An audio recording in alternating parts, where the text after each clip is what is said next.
আপনি যখন আপনার পার্সোনাল ফেসবুক প্রোফাইলটা ইউজ করেন, আপনার যত ফ্রেন্ড সার্কেল আছে তারা আপনাকে অনলাইনে দেখতে পায়, এবং যখন আপনি ফেসবুক থেকে বেরিয়ে যান তারা আপনাকে অফলাইনে দেখতে পায়। জাস্ট একটা সেটিং করে রাখুন আপনার ফেসবুকে, আপনি কখন অনলাইন হচ্ছেন এবং কখন আপনি অফলাইন হয়ে যাচ্ছেন সেটা কেউ দেখতে পাবে না। মানে অল টাইম অফলাইন দেখাবে, আপনার যত ফ্রেন্ড সার্কেল আছে অল টাইম তাদের কাছে অফলাইন দেখাবে। এটাতে সুবিধা কি আছে, ধরুন আপনার ফেসবুক মেসেঞ্জারে কেউ আননেসেসারি কল করতে থাকে, যখনই দেখে আপনি অনলাইন চলে এসেছেন তারা আননেসেসারি কল করতে থাকে, মেসেজ করতে থাকে, আপনাকে ডিস্টার্ব করতে থাকে বারবার।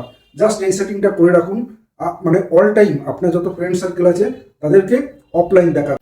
প্রথমেই আপনি আপনার মোবাইলে ফেসবুকটাকে ওপেন করে নিন।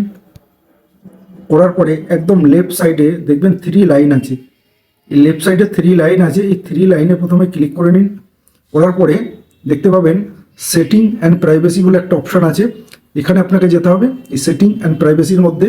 তারপরে আপনাকে যেতে হবে সেটিংয়ের মধ্যে, দেখুন এই সেটিং অপশানের মধ্যে আপনাকে যেতে হবে। যাওয়ার পরে একটু স্ক্রল করে নিচের দিকে চলে আসবেন, একটা অপশান দেখতে পাবেন অ্যাক্টিভ স্ট্যাটাস, দেখে নিন এই অ্যাক্টিভ স্ট্যাটাস, এটাকে ওপেন করুন। করার পরে দেখুন এখানে show when you are active, মানে আপনি যখন অনলাইন থাকবেন তখন আপনার যে ফ্রেন্ড সার্কেল আছে তারা দেখতে পাবে। আপনাকে জাস্ট এটাকে অফ করে রাখতে হবে।